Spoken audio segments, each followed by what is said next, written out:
बीरबल और 10 मूर्खों की खोज। एक दिन अकबर और बीरबल महल के बगीचे में टहल रहे थे। अचानक अकबर ने कहा, बीरबल, यह दुनिया अजीबोगरीब लोगों से भरी हुई है। मैं सोच रहा हूँ, क्या हमारे आसपास इतने मूर्ख भी हैं जितना लोग कहते हैं। बीरबल मुस्कुराया और बोला, जहांपनाह, इस दुनिया में मूर्खों की कोई कमी नहीं है। मैं तो कहता हूं कि हर 10 कदम पर आपको एक मूर्ख मिल जाएगा। अकबर ने हंसते हुए कहा, अच्छा, तो फिर साबित करो। मुझे आज ही 10 मूर्खों को दिखाओ। अगर तुम ऐसा कर पाए तो मैं तुम्हें इनाम दूंगा। पहला मूर्ख। बीरबल ने तुरंत एक खोज शुरू की। महल से बाहर निकलते ही उन्होंने देखा कि एक आदमी बैलगाड़ी में बैठा है और गाड़ी को खुद खींच रहा है। बैल आराम से गाड़ी में बैठा है। बीरबल ने उस आदमी से पूछा, तुम क्या कर रहे हो?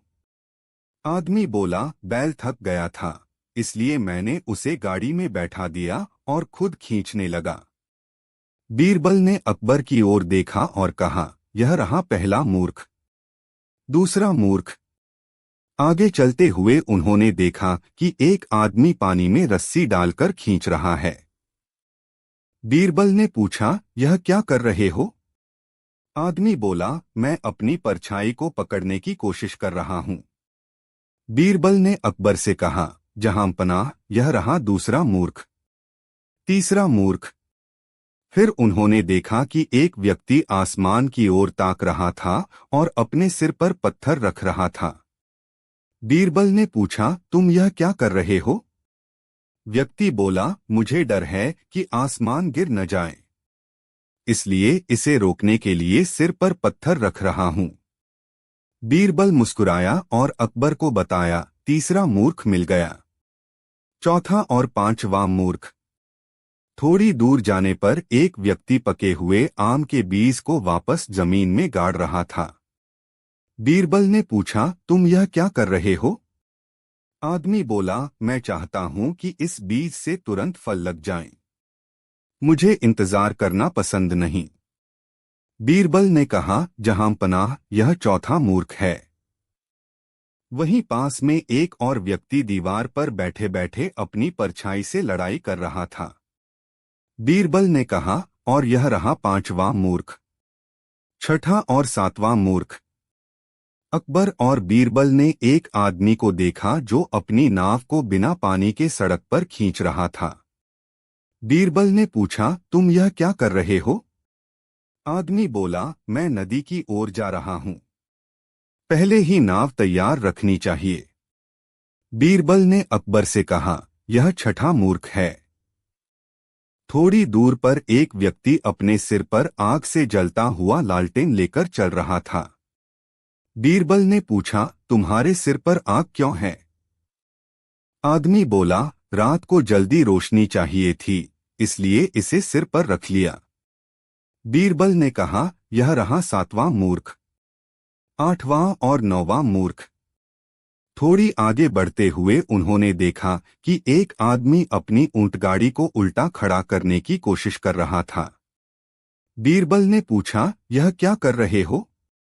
आदमी बोला, मुझे गाड़ी की छत पर आराम करना है, लेकिन ऊंट इसे सीधा खींचता है, इसलिए इसे उल्टा कर रहा हूं। बीरबल ने अकबर से कहा, यह आठवां मूर्ख है। पास में ही एक और व्यक्ति था जो अपने गधों को मिठाई खिला रहा था। बीरबल ने पूछा, गधों को मिठाई क्यों खिला रहे हो? आदमी बोला, मैं चाहता हूं कि ये गधे ज्यादा समझदार बन जाएं। बीरबल ने कहा, यह नौवां मूर्ख है। 10वां मूर्ख। अकबर ने हंसते हुए पूछा, बीरबल, अब 10वां मूर्ख कहाँ है? बीरबल ने मुस्कुराकर कहा, जहांपनाह, 10वां मूर्ख आप हैं, जो इतने सारे मूर्खों को देखने के लिए मेरे साथ घूम रहे हैं। अकबर ठहाका मारकर हंस पड़े और बोले, बीरबल, तुमने मुझे चतुराई से मात दी। इनाम के हकदार तो तुम हो ही। बीरबल ने कहा, जहांपनाह, मूर्खता हमारे आसपास ही होती है। इसे समझने के लिए हमें सिर्फ अपनी नजर और सोच को तेज करना होता है। अकबर ने बीरबल को इनाम दिया और यह कहानी हमेशा के लिए मशहूर हो गई। बीरबल और जादुई खजाने की खोज। एक दिन अकबर के दरबार में एक साधु आया। उसकी आंखों में रहस्यमय चमक थी और उसके हाथ में एक सोने की माला झूल रही थी। वह बोला, जहां पनाह, आपके राज्य में एक ऐसा जादुई खजाना छिपा है जिसे पाना किसी साधारण व्यक्ति के बस की बात नहीं। यह खजाना आपके राज्य को अपार धन और शक्ति दे सकता है। अकबर उत्सुक हो गए। उन्होंने पूछा, यह खजाना कहाँ है और इसे कैसे पाया जा सकता है? साधु ने कहा, जहां पनाह, खजाने तक पहुंचने का रास्ता बहुत कठिन है। इसे पाने के लिए आपको एक ऐसा व्यक्ति चाहिए जो बुद्धिमान, साहसी और चतुर हो। अकबर तुरंत समझ गए कि यह काम बीरबल से बेहतर कोई नहीं कर सकता। उन्होंने बीरबल को बुलाया और खजाना ढूंढने का आदेश दिया। साधु ने बीरबल को एक नक्शा दिया और कहा, इस नक्शे पर 3 स्थान चिह्नित हैं। हर स्थान पर तुम्हें एक चुनौती का सामना करना होगा। अगर तुम सफल रहे तो तुम्हें खजाने का रहस्य मिलेगा। लेकिन सावधान रहना, ये रास्ते बहुत खतरनाक हैं। बीरबल ने मुस्कुराकर कहा, जहां पनाह, मैं इस काम को पूरा करूंगा। आप बस मुझ पर विश्वास रखें। पहली चुनौती, झूठ और सच का खेल। बीरबल पहले स्थान पर पहुंचा। वहां 2 गुफाएं थीं और गुफाओं के बाहर 2 पहरेदार खड़े थे। साधु ने बताया था कि इनमें से केवल एक गुफा खजाने की ओर ले जाती है, जबकि दूसरी मौत का रास्ता है। पहला पहरेदार हमेशा सच बोलता था और दूसरा हमेशा झूठ। बीरबल को केवल एक सवाल पूछकर सही गुफा का पता लगाना था।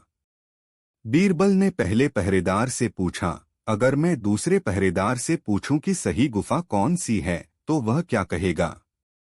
पहरेदार ने जवाब दिया, वह दूसरी गुफा की ओर इशारा करेगा। बीरबल ने तुरंत समझ लिया कि सही गुफा वह नहीं है जिस ओर इशारा किया गया है। वह दूसरी गुफा में चला गया और अगली चुनौती की ओर बढ़ गया। दूसरी चुनौती, लालच का जाल। दूसरी जगह पर बीरबल को एक बड़े कमरे में ले जाया गया, जहां सोने चांदी के ढेर लगे थे। वहां एक आवाज गूंजी, यदि तुम इन खजानों को छूते हो तो तुम यहीं फंस जाओगे। अगर तुम इस लालच से बच गए तो अगले चरण में प्रवेश कर सकते हो। बीरबल ने बिना एक पल गवाए कहा, मुझे खजाने से अधिक अपनी जिम्मेदारी की परवाह है। वह खजानों को नजरअंदाज कर आगे बढ़ गया। तीसरी चुनौती, डर का सामना। तीसरी जगह पर बीरबल को एक अंधेरी गुफा में भेजा गया। वहां का वातावरण भयावह था। अचानक एक विशालकाय नकली राक्षस प्रकट हुआ और डरावनी आवाज में चिल्लाया, अगर तुमने पीछे मुड़कर देखा तो तुम्हें वापस लौटना पड़ेगा। बीरबल शांत रहा। उसने बिना घबराए गुफा के अंत तक पहुंचने की कोशिश की। अंत में उसने पाया कि वह राक्षस केवल एक धोखा था। गुफा के अंत में बीरबल को एक लकड़ी का बक्सा मिला। उसने उसे खोला तो उसमें केवल एक कागज का टुकड़ा था। उस पर लिखा था, सच्चा खजाना वही है जो आपके ज्ञान, धैर्य और समझ से प्राप्त हो। बीरबल मुस्कुराया। उसने समझ लिया कि असली खजाना उसकी बुद्धि और आत्मविश्वास है। बीरबल जब दरबार लौटा तो अकबर ने पूछा, खजाना कहाँ है बीरबल? बीरबल ने कागज दिखाते हुए कहा, जहां पनाह, यह खजाना हमारी बुद्धि और समझ का प्रतीक है। जो इस खजाने को समझ ले वह सच्चे खजाने का मालिक है। अकबर हंस पड़े और बोले, बीरबल, तुम्हारी चतुराई और साहस ने फिर से साबित कर दिया कि तुमसे बेहतर कोई नहीं। इस कहानी से दरबारियों को यह सीखने को मिला कि सच्चा खजाना धन दौलत में नहीं बल्कि ज्ञान, धैर्य और समझ में है। बीरबल ने एक बार फिर अपनी चतुराई और साहस से सबका दिल जीत लिया। बीरबल और सबसे बुद्धिमान तोता। एक दिन अकबर के दरबार में विदेशी व्यापारी आया। उसके पास एक पिंजरे में बहुत सुंदर तोता था। वह बोला, जहां पनाह, यह तोता दुनिया का सबसे बुद्धिमान तोता है। यह हर सवाल का जवाब दे सकता है। अगर आप इसे खरीदे तो यह आपके दरबार की शोभा बढ़ाएगा। अकबर को तोता बहुत पसंद आया। उन्होंने पूछा, इसकी कीमत क्या है? व्यापारी ने कहा, जहां पनाह, यह तोता साधारण नहीं है। इसकी कीमत 10,000 स्वर्ण मुद्राएं हैं। अकबर को कीमत बहुत ज्यादा लगी, लेकिन तोते की बुद्धिमानी परखने के लिए उन्होंने पूछा, यह तोता कितना बुद्धिमान है? व्यापारी ने कहा, जहां पनाह, आप इसे कुछ भी पूछें, यह तुरंत जवाब देगा। अकबर ने तोते से पूछा, बताओ, इस समय हमारे दरबार में कितने लोग हैं? तोता बोला, जहां पनाह, इस समय दरबार में 48 लोग हैं। अकबर ने गिनती करवाई। सचमुच 48 लोग ही थे।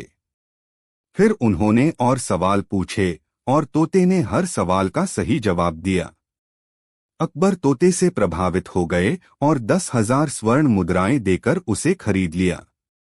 उन्होंने उसे अपने दरबार में रख दिया और घोषणा की कि यह तोता सबसे बुद्धिमान है। बीरबल यह सब देख रहा था। उसे व्यापारी पर शक हुआ। उसने सोचा, कोई पक्षी इतना बुद्धिमान कैसे हो सकता है? जरूर इसमें कोई चाल है। बीरबल ने तोते पर नजर रखनी शुरू कर दी। उसने देखा कि तोता कुछ खास सवालों के जवाब बहुत तेजी से देता है, लेकिन कुछ सवालों पर वह टालमटोल करता है। एक रात बीरबल चुपके से तोते के पिंजरे के पास गया। उसने गौर किया कि पिंजरे के पास एक बहुत छोटा सा छेद है। उसने समझा कि यह छेद शायद किसी यंत्र से जुड़ा हुआ है। अगले दिन बीरबल ने दरबार में कहा, जहां पनाह, यह तोता बुद्धिमान नहीं है। यह सिर्फ दिखावा कर रहा है। अगर आप मुझे अनुमति दें तो मैं इसकी असलियत सबके सामने ला सकता हूं। अकबर ने कहा, ठीक है बीरबल, लेकिन अगर तुम गलत साबित हुए तो तुम्हें सजा मिलेगी। बीरबल ने सबके सामने तोते से कुछ साधारण सवाल पूछे। तोते ने सही जवाब दिए। फिर उसने एक सवाल पूछा, तोते, कल रात मैंने क्या खाया था? तोता चुप हो गया। फिर उसने धीरे धीरे कहा, आपने फल खाए थे। बीरबल मुस्कुराया और बोला, गलत, मैंने कल रात कुछ नहीं खाया था। इसके बाद बीरबल ने पिंजरे के छेद की तरफ इशारा करते हुए कहा, जहां पनाह, इस पिंजरे में छिपे यंत्र से तोते को जवाब मिलते हैं। कोई बाहर से इसे नियंत्रित करता है। यह तोता बुद्धिमान नहीं है, बल्कि व्यापारी ने हमें धोखा दिया है। अकबर ने व्यापारी को बुलवाया और सच्चाई जानने के लिए उसे धमकाया। व्यापारी ने कबूल किया कि उसने तोते को यंत्र के जरिए नियंत्रित किया था। अकबर ने व्यापारी को दंड दिया और बीरबल की चतुराई की तारीफ की। बीरबल ने कहा, जहां पनाह, बाहरी दिखावे पर भरोसा करना मूर्खता है। हमें सच्चाई को परखने की कोशिश करनी चाहिए। अकबर ने बीरबल की बात मानी और उस घटना से सबक लिया। दरबार में इस घटना की चर्चा लंबे समय तक होती रही। बीरबल का अनोखा वादा।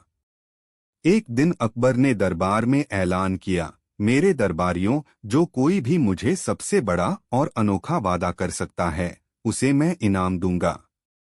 लेकिन याद रहे, वादा ऐसा होना चाहिए जिसे निभाना मुश्किल न हो। यह सुनकर सभी दरबारी सोच में पड़ गए। कुछ ने हिम्मत की और अजीब अजीब वादे करने लगे। एक दरबारी बोला, जहां पनाह, मैं वादा करता हूं कि हर सुबह सबसे पहला सलाम आपको करूंगा।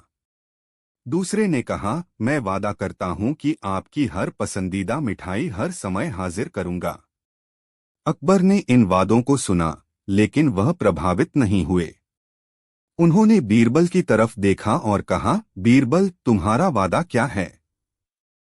बीरबल मुस्कुराया और बोला, जहां पनाह, मैं वादा करता हूं कि जब भी आप मुझसे कुछ मांगेंगे मैं वह चीज तुरंत आपके हाथ में दे दूंगा।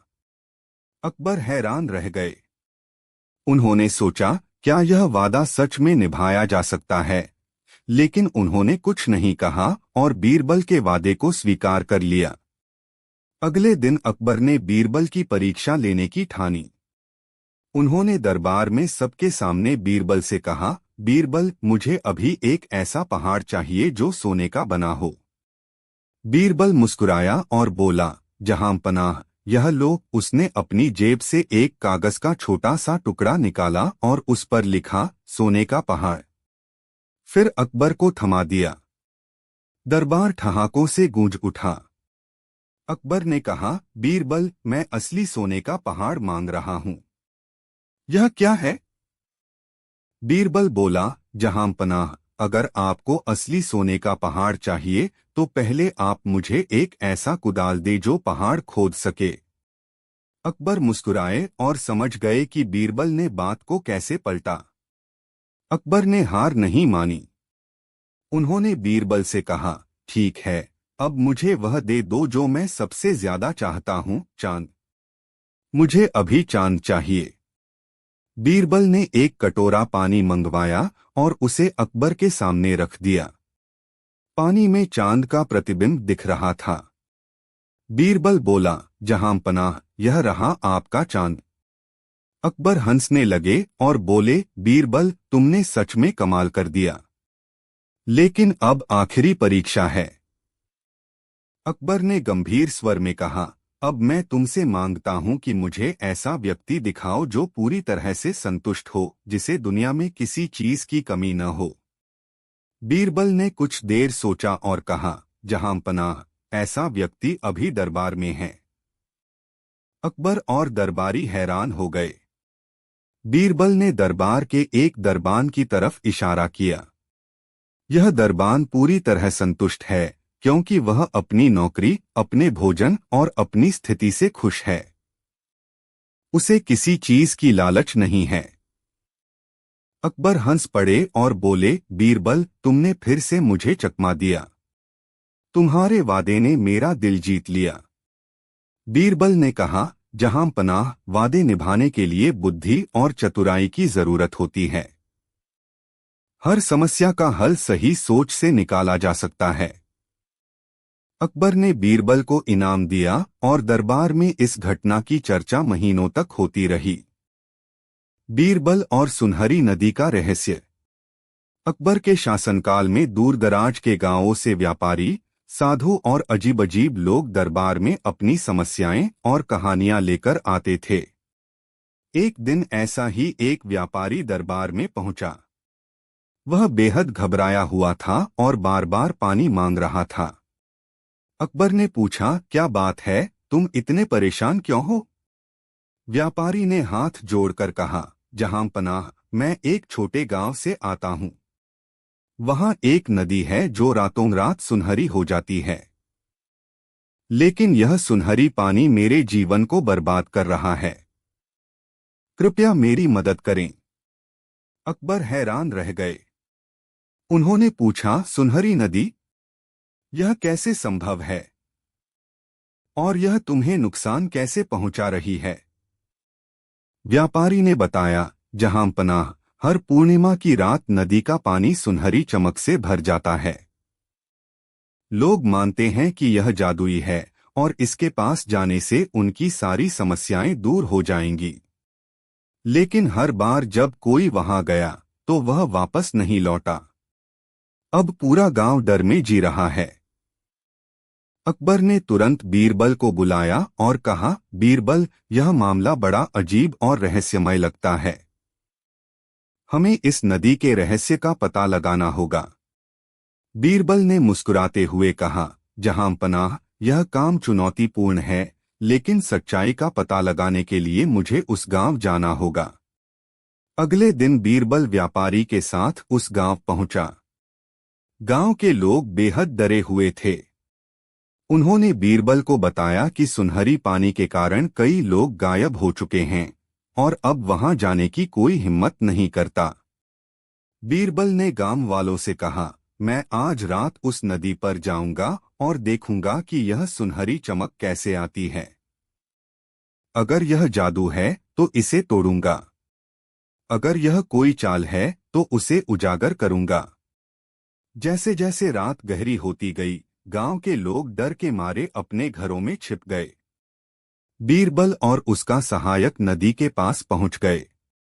पूर्णिमा की चांदनी में नदी सचमुच सुनहरी लग रही थी। बीरबल ने नदी का पानी अपनी हथेली पर लिया और ध्यान से देखा। उसने महसूस किया कि पानी में एक अजीब सी चमक है, लेकिन यह जादू जैसा नहीं लगा। वह नदी के आसपास घूमने लगा और ध्यान से हर चीज का निरीक्षण करने लगा। घंटों की जांच पड़ताल के बाद बीरबल ने पाया कि नदी के किनारे एक पहाड़ी है, जिसके अंदर कुछ चमकीले पत्थर छिपे हुए हैं। पूर्णिमा की चांदनी जब इन पत्थरों पर पड़ती है तो उनकी चमक नदी के पानी में प्रतिबिंबित होती है, जिससे पानी सुनहरी लगने लगता है। लेकिन मामला यहीं खत्म नहीं हुआ। बीरबल ने पहाड़ी के पास कुछ संदिग्ध लोगों के पैरों के निशान देखे। उसने अपने सहायक से कहा, यह कोई प्राकृतिक घटना नहीं है। यहाँ कुछ लोग इस चमक का फायदा उठाकर धोखा दे रहे हैं। हमें इसका पता लगाना होगा। बीरबल ने अगली सुबह गांव वालों को बुलाया और उनसे पूछा, जो लोग नदी के पास गए थे और वापस नहीं लौटे, क्या आपने कभी उनके बारे में कुछ सुना है? गांव के एक बुजुर्ग ने कहा, कुछ लोग कहते हैं कि उन्हें नदी के पास कोई अदृश्य शक्ति खींच ले गई, लेकिन हमें नहीं पता कि यह सच है या झूठ। बीरबल ने रात को पहाड़ी पर छिपकर निगरानी करने का निश्चय किया। जैसे ही पूर्णिमा की रात हुई, कुछ लोग पहाड़ी के पीछे से निकले और नदी के पास चमकदार रसायन डालने लगे ताकि पानी और चमकदार दिखे। बीरबल ने अपने साथियों के साथ उन लोगों को पकड़ लिया। पूछताछ करने पर पता चला कि ये लोग एक गिरोह का हिस्सा थे, जो गांव वालों को डरा धमकाकर उनकी जमीन और संपत्ति हड़पना चाहते थे। सुनहरी नदी की कहानी उन्होंने खुद बनाई थी ताकि लोग डरकर गांव छोड़ दें। बीरबल ने उन सभी को दरबार में पेश किया।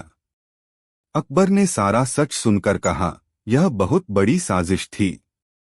इन अपराधियों को कड़ी से कड़ी सजा दी जाएगी।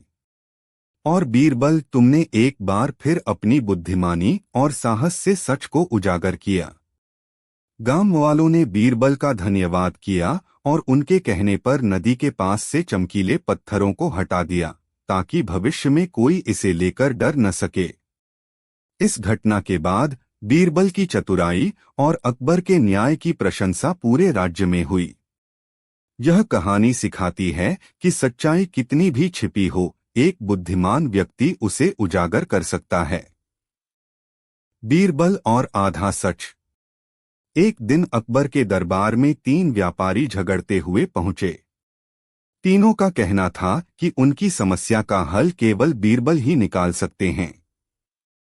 अकबर ने उन्हें शांति से अपनी बात कहने को कहा। पहला व्यापारी बोला, जहां पनाह, ये दोनों मुझे धोखा देने की कोशिश कर रहे हैं। मैंने इनसे व्यापार में मदद के लिए 1000 सोने की मुद्राएं ली थीं, लेकिन अब ये कह रहे हैं कि मैंने 2000 मुद्राएं ली हैं। ये सरासर झूठ है। दूसरा व्यापारी बीच में ही बोला, यह झूठ बोल रहा है जहांपना। इसने हम दोनों से कुल 2000 मुद्राएं ली हैं और अब हमें हमारी रकम वापस नहीं कर रहा। तीसरा व्यापारी भी चिल्लाने लगा, जहांपनाह, यह चालाकी से हमारे पैसे दबाना चाहता है। हम इसे सबक सिखाना चाहते हैं। अकबर ने कहा, यह मामला बहुत पेचीदा लग रहा है। बीरबल, तुम ही इस समस्या का हल निकालो। बीरबल ने तीनों व्यापारियों को ध्यान से सुना। फिर वह बोला, जहांपनाह, सच्चाई पता करना आसान है। मुझे बस थोड़ा समय दें। इसके बाद बीरबल ने तीनों व्यापारियों से कहा, हम यह मामला ईश्वर के पास ले जाएंगे। ईश्वर ही तय करेंगे कि कौन सही है। इसके लिए मैं एक तरीका अपनाऊंगा। बीरबल ने तीनों व्यापारियों को अगले दिन दरबार में बुलाया और साथ में एक मिट्टी का बड़ा घड़ा मंगवाया। उसने कहा, यह घड़ा ईश्वर की शक्ति से भरा हुआ है। तुम तीनों इसमें अपने दावे के अनुसार पैसे डालो। जो सच्चा होगा उसका पैसा बच जाएगा और जो झूठा होगा उसका पैसा इस घड़े में गायब हो जाएगा। पहला व्यापारी थोड़ा घबराया, लेकिन उसने 1000 मुद्राएं डाल दीं। दूसरा और तीसरा व्यापारी भी अपने अपने हिस्से की 1000 मुद्राएं डालने लगे।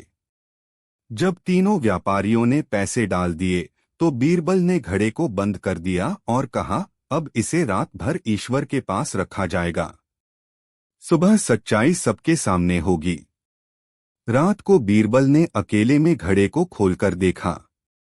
उसने पाया कि पहला व्यापारी केवल 500 मुद्राएं ही डालकर झूठ बोल रहा था। बाकी 2 व्यापारियों ने अपने पूरे पैसे ईमानदारी से डाले थे। अगले दिन बीरबल ने दरबार में घड़े से पैसे निकाले और सबके सामने गिनती की। उसने अकबर को बताया, जहां पनाह पहला व्यापारी झूठा है। उसने केवल 500 मुद्राएं डाली थीं। बाकी दोनों व्यापारियों ने सच्चाई से अपने पूरे पैसे डाले। यह व्यक्ति इन्हें धोखा देने की कोशिश कर रहा था। अकबर ने पहले व्यापारी को कड़ी सजा दी और बाकी दोनों व्यापारियों को उनका पैसा वापस दिलवाया। बीरबल ने अकबर से कहा, जहां पनाह झूठ और लालच हमेशा पकड़े जाते हैं। न्याय के लिए कभी कभी चालाकी और धैर्य की जरूरत होती है। अकबर ने बीरबल की बुद्धिमानी की तारीफ की और इस घटना की चर्चा दरबार में लंबे समय तक होती रही। बीरबल का नया कर। एक दिन अकबर के दरबार में नई योजनाओं पर चर्चा हो रही थी। अकबर ने दरबारियों से कहा, मुझे ऐसा तरीका बताओ जिससे खजाने में धन बढ़े लेकिन प्रजा पर कोई अतिरिक्त बोझ न पड़े। दरबारी हैरान थे कि ऐसा संभव कैसे हो सकता है। तभी बीरबल ने मुस्कुराते हुए कहा, जहां पनाह इसका उपाय मेरे पास है। अगर आप आज्ञा दें तो मैं एक नया कर लगाऊं। अकबर ने उत्सुकता से पूछा, नया कर? ऐसा कौन सा कर है जिससे प्रजा परेशान न हो और खजाना भी भर जाए? बीरबल ने सिर झुकाकर कहा, जहां पनाह यह कर केवल मूर्खों पर लगाया जाएगा। इसे मूर्ख कर कहा जाएगा। जो भी मूर्खतापूर्ण काम करेगा उससे जुर्माने के रूप में कर वसूला जाएगा। अकबर को यह सुनकर हंसी आ गई। उन्होंने कहा, ठीक है बीरबल, यह कर लागू करो, लेकिन ध्यान रहे प्रजा खुश रहनी चाहिए। अगले दिन से बीरबल ने मूर्ख कर लागू कर दिया। उन्होंने नगर में घोषणा करवा दी, यदि कोई व्यक्ति मूर्खतापूर्ण कार्य करता है तो उसे जुर्माने के रूप में मूर्ख कर भरना होगा। शुरुआत में लोग इस कर को लेकर हैरान थे। धीरे धीरे मूर्खतापूर्ण कार्यों पर जुर्माना वसूला जाने लगा। एक आदमी ने एक कुत्ते को राजा के नाम से संबोधित किया और जुर्माना भरना पड़ा। किसी ने आधी रात में गधा बेचने की कोशिश की और पकड़ा गया। ऐसे ही कई विचित्र मामलों में लोग मूर्ख कर भरने लगे। एक दिन अकबर को यह विचार आया कि यह कर कहीं प्रजा के साथ मजाक तो नहीं। उन्होंने बीरबल को परखने का निश्चय किया। अकबर ने बीरबल को बुलाया और कहा, बीरबल, मैंने सुना है कि तुम्हारा मूर्ख कर अच्छा चल रहा है, परंतु यदि इस कर का कोई औचित्य नहीं है तो यह बंद कर दिया जाएगा। बीरबल ने सिर झुकाया और कहा, जहां पनाह यह कर बहुत कारगर है, आप स्वयं देख सकते हैं। अकबर ने एक योजना बनाई। उन्होंने एक बड़े हाथी को दरबार के बीच खड़ा कर दिया और बीरबल से कहा, इस हाथी को छत पर चढ़ाओ। बीरबल ने हाथ जोड़कर कहा, जहां पनाह यह कार्य तो असंभव है, लेकिन चूंकि यह आपका आदेश है मैं इसे पूरा करने की कोशिश करूंगा। फिर उन्होंने नगर के कुछ मजदूरों को बुलाया और कहा, जहां पनाह का आदेश है कि इस हाथी को छत पर चढ़ाना है। इसके लिए हमें मजबूत लकड़ी, लोहे और मजदूरों की आवश्यकता होगी। कृपया इसके लिए 5,000 स्वर्ण मुद्राएं दें। अकबर ने हैरानी से पूछा, 5,000 स्वर्ण मुद्राएं क्यों? बीरबल ने मुस्कुराते हुए कहा, जहां पनाह, यह कार्य मूर्खतापूर्ण है। इसलिए इसे पूरा करने के लिए मूर्ख कर से राशि ली जाएगी। अकबर समझ गए कि बीरबल ने उन्हें ही मूर्ख कर के दायरे में लाने की योजना बना ली थी। उन्होंने हंसते हुए कहा, बीरबल, तुमने फिर से मुझे चकमा दे दिया। इस कर को बंद कर।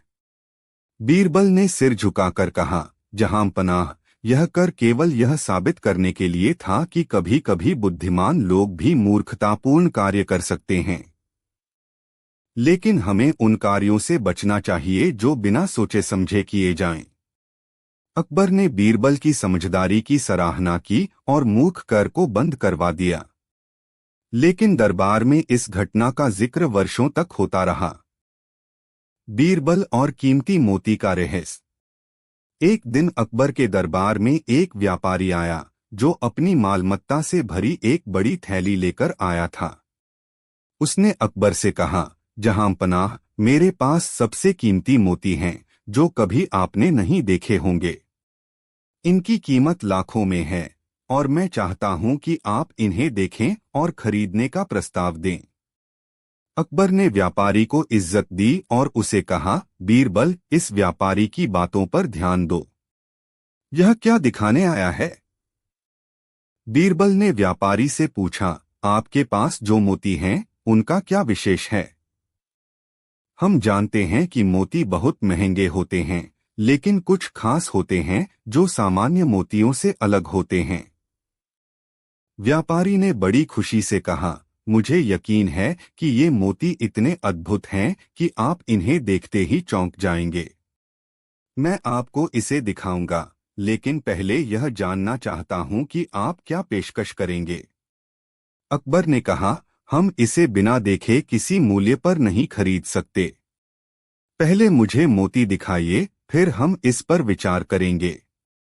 व्यापारी ने अपनी थैली खोल दी और उसमें से कुछ चमचमाते मोती निकालकर अकबर के सामने रख दिए। मोती वाकई सुंदर और चमकदार थे, लेकिन उनमें कुछ भी विशेष नहीं था। वे सामान्य मोती जैसे ही दिख रहे थे। अकबर ने एक मोती उठाकर बीरबल को दिखाया और पूछा, बीरबल, इन मोतियों में क्या खास बात है? बीरबल ने मोती को ध्यान से देखा और मुस्कुराते हुए कहा, जहां पनाह, ये मोती सचमुच सुंदर हैं, लेकिन इनकी चमक और रंग मुझे कुछ खास नहीं लगते। हो सकता है व्यापारी ने इनका मूल्य बढ़ा चढ़ा कर बताया हो। व्यापारी ने तुरंत कहा, आपकी समझ गलत है, बीरबल। ये मोती किसी साधारण मोती से बहुत अलग हैं। मैं आपको इसका प्रमाण दूंगा। बीरबल ने व्यापारी की बातों को ध्यान से सुना और फिर अकबर से कहा, जहां पनाह, मुझे लगता है कि यह व्यापारी इन मोतियों की असल कीमत छुपा रहा है। क्या आप चाहेंगे कि हम इनकी असली कीमत जानने के लिए एक योजना बनाएं?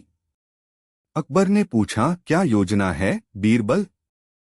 बीरबल ने कहा, हम व्यापारी को यह समझाने का प्रयास करेंगे कि इन मोतियों की कीमत उनकी वास्तविक चमक से नहीं, बल्कि उनके स्वामी की सच्चाई से तय होती है। अकबर ने सिर हिलाया और कहा, ठीक है, तुम योजना बनाओ। बीरबल ने व्यापारी से कहा, आपका दावा है कि ये मोती बहुत कीमती हैं। तो क्यों न हम इनकी कीमत की पुष्टि के लिए कुछ खास लोगों से पूछें? मुझे लगता है कि अगर हम महल के हर व्यक्ति से एक मोती मांगें, तो इस तरह हम यह तय कर सकते हैं कि यह मोती किसे ज्यादा मूल्यवान लगते हैं। व्यापारी ने इसे अपनी शर्त मानते हुए कहा, ठीक है, आप मुझे सबूत दिखाइए। मैं इन मोतियों को किसी को भी दे सकता हूँ। बीरबल ने राजमहल के प्रत्येक व्यक्ति से एक एक मोती मांगा और फिर एक एक करके उन मोतियों को सबको दिखाया। इस प्रक्रिया में हर कोई मोती का मूल्य कम कर रहा था। यहाँ तक कि कई लोग तो कहते थे कि इन मोतियों की चमक बिल्कुल साधारण सी है, कुछ भी विशेष नहीं है। बीरबल ने फिर उन मोतियों को व्यापारी के पास वापस ले जाकर कहा, देखिए, यह मोती केवल एक साधारण चीज हैं, जिन्हें किसी ने ज्यादा मूल्य दिया था, लेकिन उनकी असल कीमत अब पूरी तरह से घट चुकी है। व्यापारी को अब समझ में आ गया कि बीरबल ने एक चालाकी से उसे उसकी गलतफहमी का एहसास दिला दिया था। वह शर्मिंदा होकर बोला, मुझे खेद है, मैंने इन मोतियों को बढ़ा चढ़ाकर पेश किया था। इनकी कीमत केवल मेरी कल्पना का हिस्सा थी। अकबर मुस्कराए और बोले, बीरबल, तुमने फिर से साबित कर दिया कि सच्चाई को छिपाना कभी काम नहीं आता। व्यापारियों की यह चालाकी हमेशा पकड़ ली जाती है। बीरबल ने कहा, जहांपनाह, इन मोतियों की असल कीमत उनके चमकने से नहीं, बल्कि उनके मालिक की सच्चाई से होती है। और आज आपने दिखा दिया कि सच्चाई हमेशा उजागर हो जाती है। व्यापारी को उसकी गलती का एहसास हुआ और उसने अकबर से माफी मांगी। अकबर ने उसे समझाया कि उसे ईमानदारी से अपना व्यापार करना चाहिए। यह कहानी हमें यह सिखाती है कि किसी भी चीज का असली मूल्य उसके गुणों और सच्चाई से होता है, न कि किसी की झूठी वाहवाही से। बीरबल और 3 चोरों का रहस्य। एक दिन अकबर के दरबार में 3 चोरों को पकड़ा गया। ये तीनों चोर एक गांव से आए थे और उन्होंने कई घरों में चोरी की थी। गांव वाले उन्हें पकड़कर अकबर के दरबार में लाए थे और यह फैसला अकबर पर था कि इन चोरों के साथ क्या किया जाए।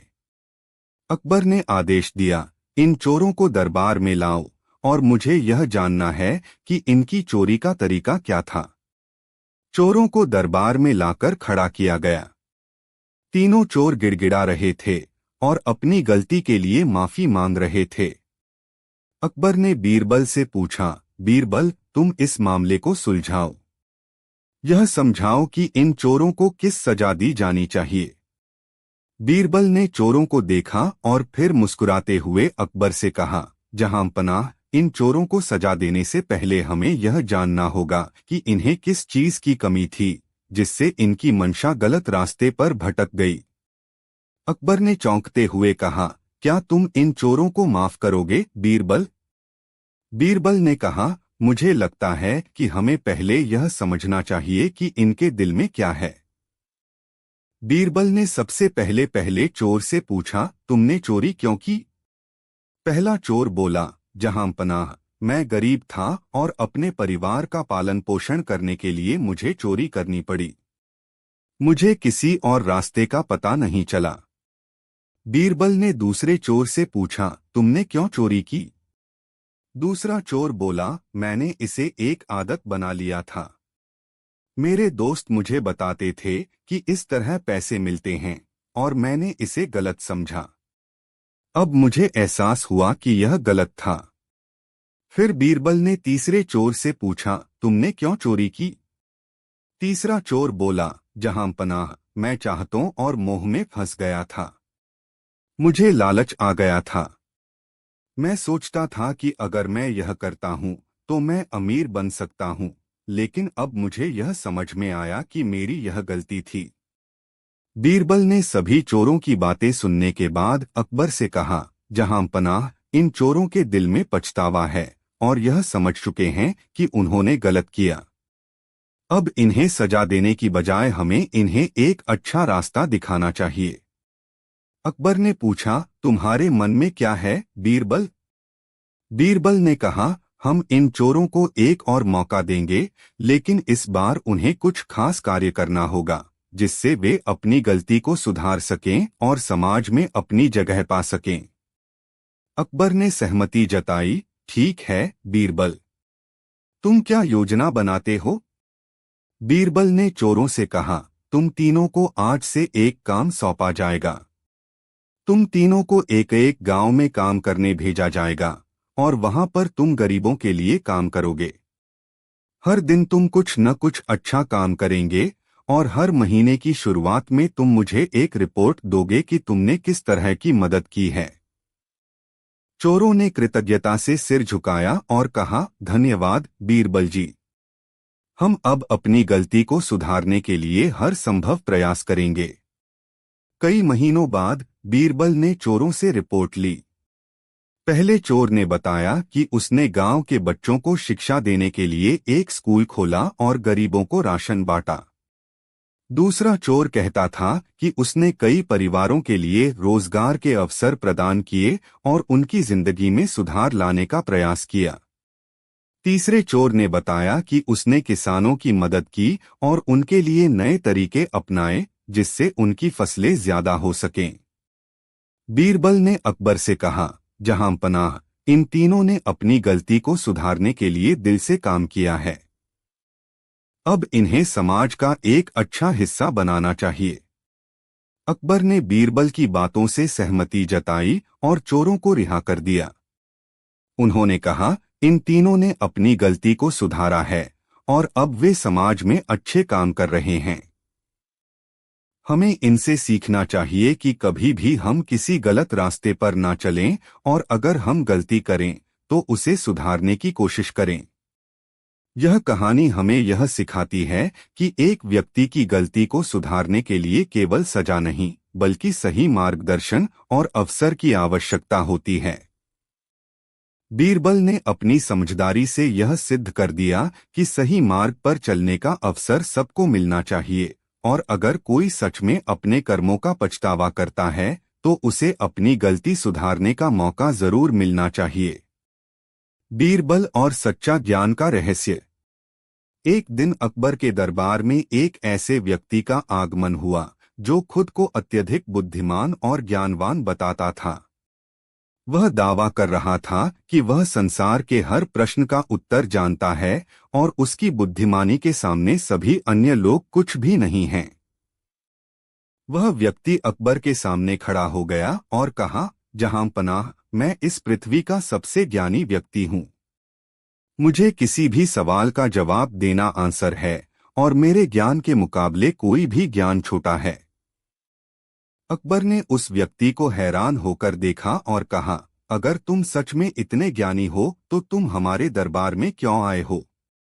व्यक्ति मुस्कुराया और कहा, जहां पनाह, मैं चाहता हूं कि आप मुझे इस दरबार में एक चुनौती दें जिससे मेरी श्रेष्ठता साबित हो। अकबर को उसकी बातें सुनकर लगा कि वह व्यक्ति सिर्फ घमंड और अहंकार में जी रहा है। उसने बीरबल को बुलाया और उससे कहा, बीरबल, इस व्यक्ति को चुनौती दो। देखो वह कितनी सही तरह से जवाब दे सकता है। बीरबल मुस्कुराए और व्यक्ति की ओर मुड़े। उन्होंने कहा, आपका ज्ञान अगर वाकई इतना विशाल है तो मैं आपको 3 सवाल पूछता हूँ। अगर आप सही उत्तर दे सके तो मैं आपके ज्ञान की सराहना करूंगा, लेकिन अगर आप गलत जवाब देंगे तो आपको अपनी चुप्पी साधनी होगी। व्यक्ति ने अपनी मुट्ठी तानते हुए कहा, ठीक है बीरबल, मैं किसी भी चुनौती से नहीं डरता। बीरबल ने पहला सवाल पूछा, सभी जानवरों में सबसे ज्यादा बुद्धिमान कौन है? व्यक्ति ने बिना सोचे समझे कहा, मनुष्य। बीरबल मुस्कराए और कहा, ठीक है, दूसरे सवाल का जवाब दें। सभी पेड़ों में सबसे पुराना और मजबूत पेड़ कौन सा है? व्यक्ति ने एक बार फिर आत्मविश्वास से कहा, बरगद का पेड़। बीरबल ने कहा, अच्छा, अब तीसरा और आखिरी सवाल। यह थोड़ा कठिन हो सकता है, तो ध्यान से सुनिए। व्यक्ति ने गर्व से कहा, मैं तैयार हूं। तीसरा सवाल। बीरबल ने कहा, समझाइए, क्या चीज सबसे हल्की है जो हवा में उड़ सकती है लेकिन हम इसे देख नहीं सकते? व्यक्ति एक पल के लिए चुप हो गया। उसने सोचा और फिर अंत में बोला, यह कोई प्रकार का अदृश्य पक्षी है जिसे हम देख नहीं सकते। बीरबल ने शांति से कहा, गलत जवाब। व्यक्ति चौंक गया, क्या यह संभव है? बीरबल ने उत्तर दिया, जो आप ढूंढ रहे थे वह था हवा। हवा सबसे हल्की और अदृश्य चीज है जो उड़ सकती है, लेकिन हम इसे देख नहीं सकते। व्यक्ति गुस्से में बोला, यह तो मैंने सोचा ही नहीं था। तुमने मुझे बेवकूफ बना दिया। बीरबल ने शांतिपूर्वक उत्तर दिया, आपने सही सुना। ज्ञान का सबसे पहला सिद्धांत है, जो हम जानते हैं उसका अहंकार नहीं करना चाहिए। सच्चा ज्ञान तब आता है जब हम यह समझ पाते हैं कि हम सब कुछ नहीं जानते। अकबर ने इस पूरे दृश्य को देखा और कहा, बीरबल, तुमने इस व्यक्ति को सही तरीके से उसका ज्ञान बताया। अब उसे समझ आ गया होगा कि ज्ञान का अहंकार करना कितना गलत है। व्यक्ति सिर झुकाए हुए बोला, जहां पनाह, आपने और बीरबल ने मुझे सिखाया कि सचमुच ज्ञान तभी मूल्यवान होता है जब हम उसका अहंकार नहीं करते, बल्कि उसे साझा करते हैं और समझते हैं। इस घटना के बाद उस व्यक्ति ने अपने अहंकार को छोड़ दिया और अकबर के दरबार में एक साधारण और विनम्र व्यक्ति के रूप में रहने का निर्णय लिया। अकबर ने बीरबल की चतुराई और उसके ज्ञान के प्रति सच्चे दृष्टिकोण को सराहा। यह कहानी यह सिखाती है कि ज्ञान का सबसे बड़ा रूप तब आता है जब हम अहंकार छोड़कर समझदारी से उसे ग्रहण करते हैं और दूसरों के साथ साझा करते हैं।